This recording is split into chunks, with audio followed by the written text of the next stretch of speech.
అపోస్తులందరూ కూడా సువార్త ప్రకటించడానికే వారు ముందుకు వెళ్ళారు. మరి సూచక్రియలు ఎప్పుడు చేశారు అనంటే, ఆయా పరిస్థితులను బట్టి, ఆయా సందర్భాలను బట్టి ప్రభువుని గురించి ఇంకా వాళ్ళకి తెలియపరచడానికి భయంకరమైనటువంటి పరిస్థితుల్లో ఉన్న వారిని మాత్రమే వాళ్ళు స్వస్థపరచడం అనేది జరిగింది. ఇది మనకు అర్థం కావాలి. ఎందుకంటే ఈరోజు చాలామంది చెప్తున్నట్లుగా మీ మోకాళ్ళ నొప్పులా, లేకపోతే నడుము నొప్పులా, మీరు ఆ నడుము నొప్పి ఉంటే చెయ్యి అక్కడ వేసుకోండి, కాళ్ళు నొప్పులైతే మోకాళ్ళ నొప్పులైతే అక్కడ చేయేసుకోండి అని ఆ రోజు అటువంటి సందర్భాలనైతే మాట్లాడలేదు. కానీ ఆయా పరిస్థితుల్లో, ఆయా సందర్భాలలో చేయవలసిన కార్యాలు వాళ్ళు చేశారు. ఏంటనంటే చాలా పెద్ద కార్యాలు అవి.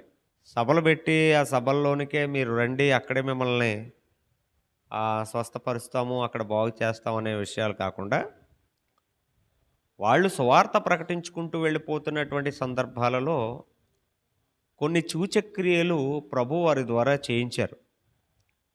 వాళ్ళు మొదట ఎలా ఉన్నారో మనకు అర్థమైతే, మనకి కొన్ని సందర్భాలను అర్థమైతే చాలా జాగ్రత్తగా మనం ఇక్కడ గమనించాలి. అపోస్తుల కార్యములు 2వ అధ్యాయం. అపోస్తులు చేసినటువంటి సూచక్రియలలో కొన్నిటిని మనం జాగ్రత్తగా ధ్యానం చేద్దాం. అంతకుముందు వారు ఏం చేశారో మనం జాగ్రత్తగా చూస్తే, అపోస్తుల కార్యములు 2వ అధ్యాయము 22వ వచనంలో రాయబడినటువంటి ఒక మాట మనం చూస్తే, ఇశ్రాయేలు వారులారా, ఈ మాటలు మీరు వినండి. దేవుడు నజరేయుడగు యేసు చేత అద్భుతములను, మహత్కార్యములను, సూచక్రియలను మీ మధ్యన చేయించి అన్నాడు. అంటే వాళ్ళందరూ చూస్తుండగా దేవుడు యేసుక్రీస్తు ప్రభువు ద్వారా ఏం చేయించారట? అద్భుతములు, మహత్కార్యములు, సూచక్రియలు చేయించి ఆయనను తన వలన మెప్పు పొందిన వానిగా మీకు కనపరిచెను. ఇది మీరే ఎరుగుదురు. అంటే ఈ ఇశ్రాయేలు వారాన్ని పిలిచినటువంటి వాళ్ళందరి కళ్ళ ముందు దేవుడు ఏం చేయించాడట? అద్భుతములను, మహత్కార్యములను, సూచక్రియలను చేయించారు. అయితే వాళ్ళ కళ్ళ ముందు ఇవన్నీ జరిగాయి, ఇది మీరు చూచారు కదా అని ఇక్కడ మాట్లాడడం అనేది జరిగింది. సో ఎందుకనంటే వాళ్ళందరూ చూస్తుండగానే ఈ కార్యాలన్నీ జరిగాయి.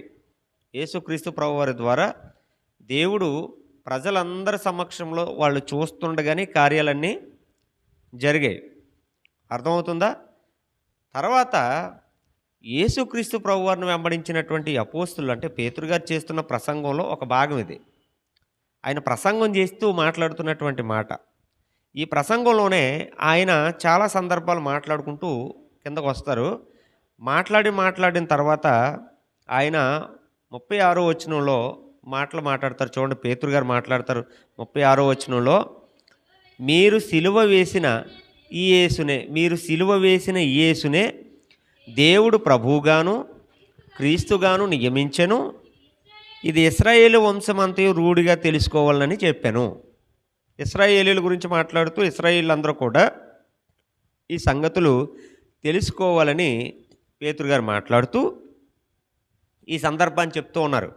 ఏంటి, మీ ముందు అద్భుతాలు, సూచక్రియలు, మహత్కార్యాలు చేసినటువంటి యేసే తర్వాత మీరందరూ కలిసి ఏం చేశారు? ఆయన్ని సిలువ వేశారు. అంటే సువార్త ప్రకటిస్తారు. అక్కడ సువార్త ప్రకటనలో మానవుని యొక్క తర్వాత మరణం తర్వాత ముగింపు, ఆ ముగింపు తర్వాత వచ్చే గొప్ప జీవితం, ఆ తర్వాత ప్రభు మరలా కొనుపోవడం, తర్వాత పరలోక రాజ్యానికి సంబంధించినటువంటి కొన్ని సందర్భాలు లోతుగా మాట్లాడతారు అక్కడ పేతురు గారు. ఆ ప్రవచనాలు కూడా ఎత్తి మాట్లాడతారు. ఆ ప్రవచనం కూడా నెరవేరింది అని చెప్తారు. అంటే ఇన్ని సందర్భాలు మాట్లాడిన తర్వాత వాళ్ళు విన్నారు. ఈ మాటలన్నీ వాళ్ళు ఏం చేశారు? విన్నారు. విన్న తర్వాత ఏం చేశారు వాళ్ళు? వారు ఈ మాటలు విని హృదయములో నొచ్చుకుని, ఆ మాటలు ఎక్కడ తగిలాయంట వాళ్ళకి? హృదయములో పొడవబడి ఏం చేశారట? సహోదరులారా, మేమేమి చేతుమని పేతురును కడమ అపోస్తులను అడిగారట. మేమేం చేయాలి? మేమేం చేయాలి అంటే మేము అద్భుతములు, సూచక్రియలు, మహత్కార్యాలు చేసిన యేసుక్రీస్తు ప్రభు, మన కోసం పరలోకం నుంచి భూమి మీదకి వచ్చినటువంటి యేసుక్రీస్తు ప్రభు, ఆయన గురించి మేము తెలుసుకోక ఆయన మరణానికి కారణమైనటువంటి మేము ఇదిగో ఇప్పుడు మేము పశ్చాత్తాపడుతున్నాము, ఇప్పుడు మేము తెలుసుకున్నాం, మేము ఏం చేయాలి అని ఇప్పుడు పేతురును కడమ అపోస్తులను అడుగుతున్నారు వాళ్ళు. చూడండి ఆ మాట చూడండి, ఏమని మాట్లాడుతున్నారు వాళ్ళు. మేమేమి చేతమని పేతురుని కడమ అపోస్తులను అడగగా పేతురు గారు అంటున్నారు, మీరు మారు మనసు పొంది పాప క్షమాపణ నిమిత్తం ప్రతివాడును యేసుక్రీస్తు నామమున బాప్తిసం పొందుడి, అప్పుడు మీరు పరిశుద్ధాత్మ అను వరమును పొందుతారు. మీరేం చేస్తారు? అప్పుడు పరిశుద్ధాత్మ అను వరమును మీరు పొందుతారు అని రాయబడింది. మొన్న ఒక పృథ్వీపాలు గారు అనుకుంటా, ఆయన మీటింగ్లో ఒక ఆవిడ ఏమనంటుందంటే, నేను ఈ మీటింగ్కి వచ్చాను, ఈ మీటింగ్ ద్వారా నేను పరిశుద్ధాత్మను సంపాదించుకున్నాను అంటుంది ఆవిడ. నేను పరిశుద్ధాత్మను పొందుకున్నాను అని మాట్లాడుతుంది. అంటే ఆమె ఏమంటుందనంటే, అవగాహన లేనటువంటి మాటలు ఆమె ఏమంటుందంటే, నేను మీటింగ్కి వచ్చి పరిశుద్ధాత్మను పొందుకున్నాను అంటుంది. మీటింగ్ ద్వారా పరిశుద్ధాత్మను పొందుకోరు, కానీ బాప్తిస్మం ద్వారా పరిశుద్ధాత్మను పొందుకుంటారు, పరిశుద్ధాత్మను సంపాదించుకుంటారు. ఆ శక్తి మనలోనికి వస్తుంది అనమాట. అర్థమైందా? బాప్తిస్మం ద్వారా మాత్రమే మనలోనికి పరిశుద్ధాత్మ శక్తి మనలోనికి వస్తుంది. తెలియక ఆమె అలా మాట్లాడడం అనేది జరిగింది. కావాలంటే ఆ వీడియో చూడొచ్చు. రైట్. తర్వాత ఇంకేమని రాయబడిందనంటే, ఈ వాగ్దానమును మీకును మీ పిల్లలకును దూరస్తులందరికీ అనగా ప్రభువైన మన దేవుడు తన యొద్దకు పిలిచిన వారికి అందరికీ చెందినని వారితో చెప్పాను. ఇంకా అనేక విధములైన మాటలతో సాక్ష్యమిచ్చి మీరు మూర్ఖులకు ఈ తరము వారికి వేరై రక్షణ పొందినని వారిని హెచ్చరించారట. తర్వాత కాబట్టి వారు వాక్యమును అంగీకరించిన వారు బాప్తిసం పొందారు. ఆ దినమందు ఇంచుమించు 3,000 మంది చేర్చబడ్డారు. వీరు అపోస్తుల బోధ యందును సహవాసమందును రొట్టె విరుచుట యందును ప్రార్థన చేయుట యందును ఎడతెగక ఉండురి. ఎడతెగక వీళ్ళందరూ కూడా దేవుని పనిలో ఇక కొనసాగుతూ ఉన్నారు. అంత మాత్రం కాకుండా తర్వాత వచ్చినట్టు మనం చూస్తే, అప్పుడు ప్రతివానికి ఏం కలిగిందట? భయం కలిగింది. మరియు అనేక మహత్కార్యములను సూచక్రియలను అపోస్తుల ద్వారా జరిగెను. ఎవరి ద్వారా జరిగేట? అపోస్తుల ద్వారా మహత్కార్యములను సూచక్రియలను జరిగాయి అని ఇక్కడ రాయబడింది. అంటే అపోస్తులు కూడా సూచక్రియలు, మహత్కార్యములు వారు కూడా చేశారు. వారు ఎప్పుడు చేశారు అన్నదే మనకి ఇక్కడ అర్థం కావాలి. మీకు అర్థమవుతుందా? వారు ఎప్పుడు చేశారు అంటే, వారు సువార్త ప్రకటించారు. సువార్త ప్రకటించి అనేక మందిని ప్రభు మార్గంలోనికి త్రిప్పారు. అనేక మంది భయము కొలిది వారు హృదయంలో పొడవబడి వారందరూ కూడా రక్షణ మార్గంలోనికి వచ్చారు. వాళ్ళందరూ కూడా అర్థమైందా? అలా రక్షణ మార్గంలోనికి వచ్చారు. ఎందుకంటే వాళ్ళందరూ మూర్ఖపు తరంలో ఉన్నారు. వాళ్ళందరూ కూడా మూర్ఖులు. అప్పటికే వాళ్ళని హేళన చేసిన వాళ్ళందరూ కూడా. అటువంటి వాళ్ళందరూ కూడా రక్షణలోనికి వచ్చారు. ఆ రక్షణలోనికి వచ్చి వాళ్ళు ఏం చూశారట? అపోస్తుల ద్వారా జరుగుతున్నటువంటి సూచక్రియలను, మహత్కార్యాలు చూశారట వాళ్ళు. మీకు అర్థమైందా? అంటే వాళ్ళ ద్వారా జరిగినటువంటి సంగతులు. వాళ్ళ ద్వారా అంటే మరి ఎప్పుడు జరిగాయో మనకు జాగ్రత్తగా అర్థం కావాలి. మీకు అర్థమవుతుందా? యేసుక్రీస్తు ప్రభువారి ద్వారా అనేకమైనటువంటి కార్యాలు జరిగాయి. అనేక మంది బాగుపడ్డారు, అనేక మంది రక్షింపబడ్డారు. ఆ తర్వాత ఆయన చనిపోయిన వారిని కూడా తిరిగి లేపాడు. ఆ తర్వాత అపోస్తులు కూడా కొంతమంది కొన్ని కార్యాలు చేశారు. అంటే అపోస్తుల్లో ఇలా ఎంచుకోలేదు. ఎలాగా? నేను దెయ్యాలను వెళ్ళగొట్టే భాగాన్ని నేను ఎన్నుకుంటాను, లేకపోతే స్వస్థలు చేసే భాగాన్ని నేను ఎన్నుకుంటానని అపోస్తులు అలా చెప్పలేదు. వాళ్ళు సువార్త ప్రకటించారు. మొదట సువార్త ఎందుకు ప్రకటించాలనంటే, మన హృదయం బలపడాలి. మెయిన్ ఏంటనంటే ఆత్మ సంబంధమైంది. సువార్త అనగా, వాక్యం అనగా ఆత్మ సంబంధమైనది. ఈ ఆత్మ బలపడాలి అంటే హృదయం బలపడాలి. హృదయం బలపడితే ఆత్మ కూడా బలపడుతుంది. ఆత్మను కాపాడుకోగలుగుతాం. అది మనకి రక్షణ మార్గం. ఆ రక్షణ మార్గంలోనికి మనం వెళ్ళాలంటే ఖచ్చితంగా సువార్త మనకు అవసరం. సువార్త ఎందుకు వినాలి అనంటే నశించిన వారిని వెతికి రక్షించడానికే యేసుక్రీస్తు ప్రభువారి భూమి మీదకి వచ్చారు. నశించిన వారిని వెతికి రక్షించడానికి. ఆయన ఎటువంటి వారిని రక్షించారో మనందరికీ తెలుసు. ఒక జక్కీ లాంటోడు మనకు కనబడతాడు, ఒక సమరయ స్త్రీ మనకు కనబడుతుంది. అలాగే అలాగే వ్యభిచారమందు పట్టబడిన ఆ స్త్రీ తర్వాత ఇక వ్యభిచారాన్ని ఒప్పుకుని ఆయన దగ్గరికి వచ్చి పాపాన్ని ఒప్పుకున్నటువంటి స్త్రీ కానీ, ఇంకా అనేకలైనటువంటి వాళ్ళు యేసుక్రీస్తు ప్రభువారి దగ్గరికి వచ్చి ఒప్పుకుని ప్రభువుతో నమ్మకంగా సాగారనంటే, ప్రభువు ప్రకటించిన సువార్త, ప్రభు తర్వాత అపోస్తలులు ప్రకటించిన సువార్త కూడా అనేక మందికి ఆ రక్షణ మార్గం అని చెప్పక తప్పదు. అటువంటి గొప్ప సువార్త ప్రకటింపబడింది ప్రారంభ దశలో. ఈ ప్రారంభ దశలో సువార్త ప్రకటింపబడినప్పుడు కొన్ని సందర్భాలను బట్టి, జాగ్రత్తగా వినాలి, కొన్ని సందర్భాలను బట్టి కొన్ని స్వస్థత కార్యాలు అనేవి జరిగాయి. కొన్ని సందర్భాలలో, ఎటువంటి సందర్భాలలోనో మనం జాగ్రత్తగా ఆలోచన చేస్తే మనకు అర్థమవుతుంది. ఎందుకంటే వారు సువార్తను ప్రకటించడానికి ప్రయాసపడ్డారు, సువార్తను ప్రకటించడానికి ప్రాణాలకు తెగించారు. అపోస్తులైన వారు సువార్తను ప్రకటించడానికి ప్రాణాలను ఏం చేశారు? వాళ్ళు తెగించారు, ప్రాణాలను ప్రణంగా పెట్టారు వాళ్ళు. అటువంటి వారు ఏ సందర్భాలలో వాళ్ళు ఈ స్వస్థత కార్యాలు చేశారో మనం జాగ్రత్తగా ఆలోచన చేస్తే చూడండి. ఒకసారి 3వ అధ్యాయము అపోస్తుల కార్యములు 3వ అధ్యాయము మొదటి వచనాలలో రాయబడినటువంటి సందర్భాన్ని మనం జాగ్రత్తగా చూస్తే ఇక్కడ ఏమని రాయబడిందంటే, పగలు 3 గంటలకు ప్రార్థనా కాలమున పేతురును యోహానును దేవాలయమునికి ఎక్కి వెళ్ళుచుండగా, వీళ్ళ ప్రార్థనా కాలం 3 గంటలకి పగలు వీళ్ళు మందిరానికి వెళ్తున్నారనమాట. ఆ దేవాలయంకి ఎక్కుతుండగా అక్కడ జరిగినటువంటి ఒక సందర్భాన్ని చూద్దాం. ఇక్కడ చూడండి, వాళ్ళు మందిరానికి వెళ్తున్నారు. వాళ్ళ మందిరానికి ఎందుకు వెళ్తున్నారని అంటే సువార్త ప్రకటించడానికి వాళ్ళు మందిరానికి వెళ్తున్నారు. ఎందుకంటే వీళ్ళు అప్పటికే ప్రభువుని గురించి సువార్త ప్రకటిస్తూ ఉన్నారు. ఆ మందిరానికి వెళ్ళేటప్పుడు మెట్ల దగ్గర జరిగినటువంటి ఒక సందర్భం చూడండి. పుట్టినది మొదలుకొని కుంటువాడైన ఒక మనుషుడట. పుట్టింది మొదలుకొని కూడా కుంటువాడైన ఒక మనుషుడు మోసుకుని పోబడుచుండెను. అతన్ని ఏం చేస్తున్నారని అంటే మోసుకుని తీసుకొస్తున్నారు అతన్ని.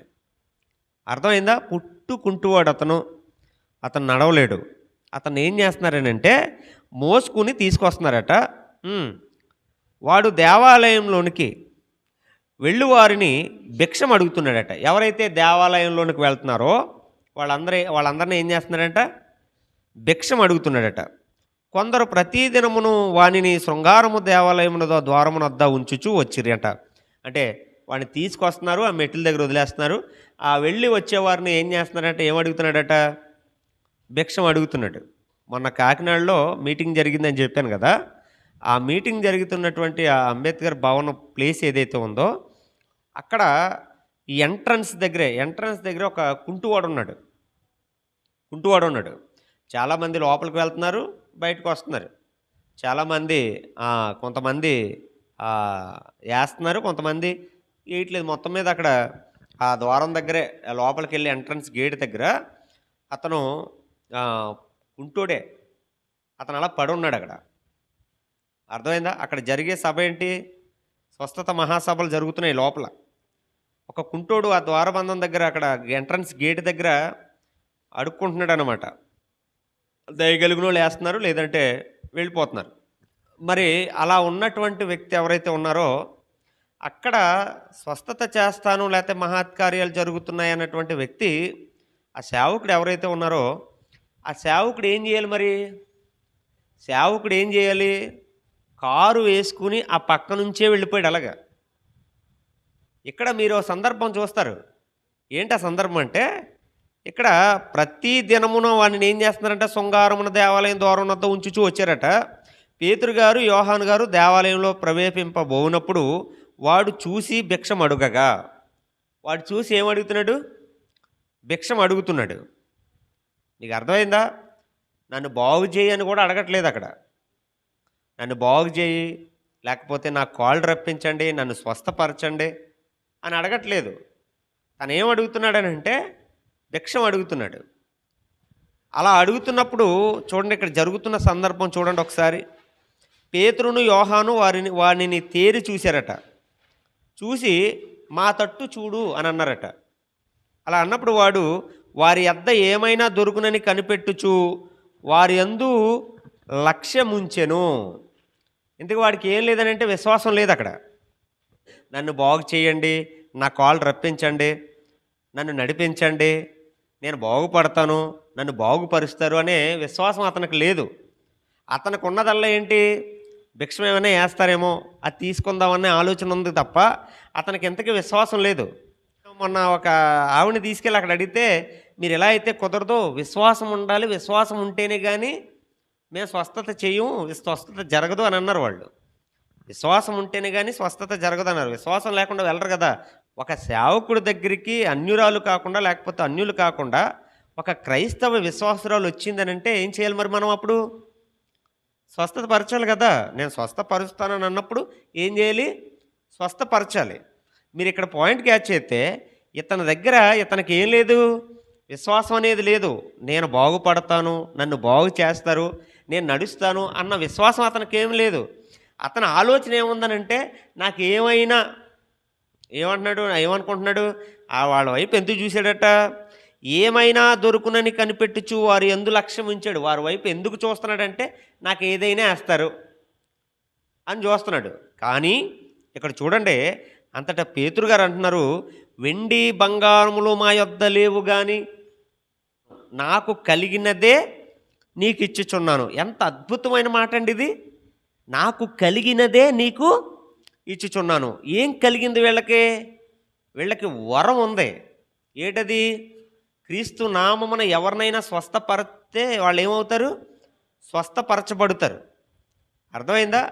వాళ్ళు స్వస్థపరచాలని అనుకుంటే ఎవరినైనా ఏం చేయగలరు? వాళ్ళు స్వస్థపరచగలరు. ఎందుకంటే వెండి బంగారం నా దగ్గర లేదు. మరి ఏముందని చెప్తున్నాడు ధైర్యంగా? నా దగ్గర కలిగి ఉన్నది నీకు ఇస్తాను. మరి ఇప్పుడు చెప్పేవాడి దగ్గర మరి ఇంకెప్పుడు నిండుగా ఉండాలి కదా, నిండుగా ఉండాలి కదా. కొంతమందిని బాధ పెట్టడం ఎందుకు, కొంతమందిని సంతోషపరచడం ఎందుకు, కొంతమందికి చేస్తాననడం ఎందుకు, కొంతమందికి చేయలేనని అనడం ఎందుకు? మీరు చెయ్యాలనుకుంటే ప్రభు ఇచ్చింది సమృద్ధిగా మీ దగ్గర ఉంటుంది కదా. ప్రభు ఇచ్చింది మీ దగ్గర సమృద్ధిగా ఉంటుంది. ఖచ్చితంగా నీ దగ్గరకు వచ్చే వాళ్ళందరూ కూడా విశ్వాసులే. వాళ్ళని ఏం చేయాలి? మనం స్వస్థపరచాలి. నీ విశ్వాసం నేను స్వస్థపరుస్తుంది అన్నప్పుడు, విశ్వాసం మన దగ్గరకు వచ్చినప్పుడు ఆ విశ్వాసం ఏం చేయాలి? స్వస్థపరచాలి.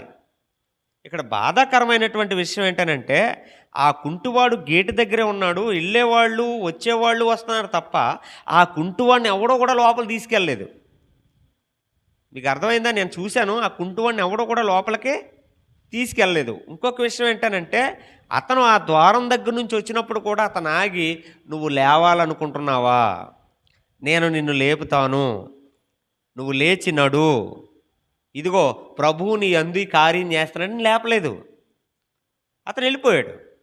సో అలాగే వెళ్ళిపోలేదు వీళ్ళు, పేతురు గారు కానీ యోహాను గారు కానీ అలాగా వెళ్ళిపోలేదు. వాళ్ళు ఏం చెప్తున్నారో చూడండి. ఎంత అద్భుతమైన సందర్భం అనుకుంటున్నారండి ఇది. చాలామందికి అర్థం కావట్లేదు, అర్థం చేసుకోవాలి. చూడండి అక్కడ ఏంటట, ఏమైనా దొరుకునని అతను కనిపెట్టు వారి యందు లక్ష్యం ఉంచిన. అంతటా పేతురు గారు అంటున్నారు, వెండి బంగారము నా యొద్ద లేవు కానీ నాకు కలిగినదే నీకు ఇచ్చుచున్నాను, నాకు కలిగినదే నీకు ఇచ్చుచున్నాను, నజరేయుడైన యేసుక్రీస్తు నామమున నడువమని చెప్పాడట. మరి నడవాలా వద్దా?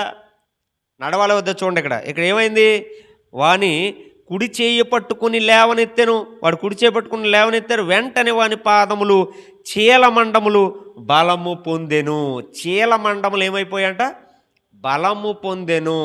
స్పాట్లోనే అప్పటికప్పుడే ఆ చీలమండములన్నీ కూడా బలము పొందాయి. వాడు పుట్టుకుంటూ వాడు ఒక్కసారిగా లేచి నిలబడ్డాడు. ఒక్కసారిగా ఏం చేశాడు? లేచి నిలబడ్డాడు. చూడండి, వాడు పాదములు చీలమండముల బలము పొందెను. పుట్టుకుంటూవాడు పుట్టినప్పటి నుంచి ఎప్పుడు నడవలేదు. చాలా బలహీనమైనటువంటి పాదాలు. అటువంటి పాదాలు ఒకేసారి వీళ్ళ కుడి చేయి పట్టుకుని లేపగానే చీలమండములన్నీ కూడా ఏమైపోయాట? బలము పొందెను. పాదములు బలము పొందెను. నరములలో శక్తి వచ్చింది, బలం వచ్చింది. ఆ నరములు, ఆ శక్తి, ఆ బలము అతన్ని ఏం చేశారంటే నిలబెట్టాయి.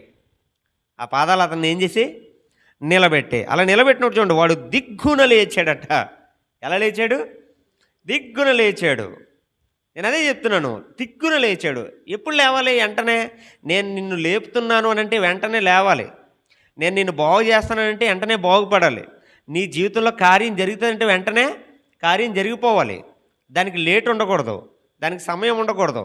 ఖచ్చితంగా నేను చెప్పాను అని అంటే ఏమైపోవాలి? జరగాలి. మరి నా దగ్గర లేనప్పుడు అది చెప్పకూడదు కదా. నా దగ్గర లేనప్పుడు నేను అది ఆ మాట చెప్పకూడదు. ఆ మాట చెప్పాను అనుకోండి, అన్యజనుల మధ్య దేవుని నామం ఏమవుతుంది? దూషింపబడుతుంది. దూషింపబడుతుంది. అబద్ధాలు చెప్పి మోసం చేసి ప్రజలందరినీ కూడా మభ్యపెడితే గనక ఖచ్చితంగా అన్యజనుల మధ్య ఏమవుతుంది? ఆయన నామం దూషింపబడుతుంది ప్రియులారా. దేవుని నామము, దేవుని యొక్క శక్తి ఎంత బలమైనదో, ఎంత గొప్పదో ఈరోజు అన్యజనుల మధ్య ఏమైపోయిందో తెలుసా? దూషింపబడుతుంది. చాలామంది హేళన చేస్తున్నారు, చాలామంది కామెడీగా ట్రోల్ చేస్తున్నారు. కారణం ఏంటనంటే, కొంతమంది దొంగలు బయలుదేరి యేసుక్రీస్తు ప్రభువు నామమును కించపరిచేటట్లుగా, పరిశుద్ధాత్మని యొక్క శక్తిని కించపరిచేటట్లుగా వాళ్ళు మాట్లాడుతున్న మాటలు, వారు పెడుతున్న సభలు, అక్కడ జరుగుతున్న కార్యాలు జరగకపోవడం వలన ఎన్నో ట్రోల్స్, ఎంతోమంది నీచంగా మాట్లాడుతున్నారు, ఎంతోమంది తప్పుడుగా మాట్లాడుతున్నారు, ఎంతోమంది తప్పుడుగా ప్రచారాలు చేస్తున్నారు. ఇదిగో చేయమనండి, ఇదిగో చేయమనండి వాళ్ళు అడుగుతున్నారు. వాళ్ళ ముందు మనం సిగ్గుపడవలసిన అవసరం ఉంది. సో జాగ్రత్తగా ఆలోచన చేస్తే ప్రియులారా, ఏ కార్యం అయితే జరిగింది, ఇక్కడ దిక్కులు లేచాడట. లేక నిజంగా స్వస్థత వరం ఉన్నటువంటి ఆ వ్యక్తి అయితే చూడండి, ద్వారం దగ్గర పడి ఉన్నటువంటి వ్యక్తిని వాళ్ళ వాలంటీర్ చూడరా, లేకపోతే వాళ్ళ మనుషులు చూడరా? ఎవరైనా చూసి ఇదిగో ఒక ఆయన అక్కడ పడిపోయి ఉన్నాడు, ఇదిగో అతను లేపండి అని చెప్పరా? చెప్పలేదు, వెళ్ళిపోయారు. కానీ ఇక్కడ వీళ్ళు సభ పెట్టో లేకపోతే ఒక మీటింగ్ పెట్టో వీళ్ళకి చేయట్లేదు. వాళ్ళ మందిరానికి వెళ్ళిపోతున్నారు. ఎవరో? పేతురు గారు, యోహాన్ గారు మందిరంలోనికి వెళ్ళిపోతున్నారు. మందిరంలోనికి వెళ్ళిపోయేటప్పుడు ఆ మెట్ల దగ్గర పడున్న వాడిని చూసి వాళ్ళు ఎప్పుడైతే లేపారో వాడు దిగ్గులు లేచి నిలిచి నడిచెను. ఏం చేశారట? నడిచెను. నడుచుచు గంతులు వేయచ్చు. నడుస్తూ ఏం చేస్తున్నాడు? గంతులు వేయచ్చు. వారితో కూడా దేవాలయంలోనికి వెళ్ళెను. వాడు నడుచుచు దేవుని స్తుతించుట ప్రజలందరూ చూసి శృంగారమును దేవాలయపు ద్వారమునొద్ద భిక్షము కొరకు కూర్చుండువాడు వీడే అని గుర్తెరిగిరి. వానికి జరిగిన దానిని చూసి విస్మయముతో నిండి పరవశులైరి. వాడికి జరిగిన కార్యాన్ని బట్టి వాళ్ళందరూ ఏమయ్యారట? విస్మయము పొందారు. అందరూ కూడా పరవశులైపోయారు అన్నాడు. ప్రియులారా, ఆలోచించాలి. దేవుడు చేస్తున్న కార్యాలు ఏవైతే ఉన్నాయో మహా అద్భుతములవి. ఎంత అద్భుతములనంటే పుట్టుకుంటువాడు కూడా దిగ్గున లేచే గొప్ప కార్యాలు దేవుడు చేసేవి. క్రీస్తు పేరట చేసేవి, క్రీస్తు పేరు చెప్పుకుని చేసేవనంటే వాటికి తర్వాత జరుగుతుందిలే, వెళ్ళిపోండి అని చెప్తున్నారు. సో ఆ విధంగా కాదు, ఇక్కడ వాళ్ళు అదే పని పట్టుకోలేదు. సువార్త ప్రకటించేవారు అనేక మంది విస్మయము ముందే కార్యాలు చేశారు. వాళ్ళు అనేక మంది ఆశ్చర్యపోయే కార్యాలు చేశారు.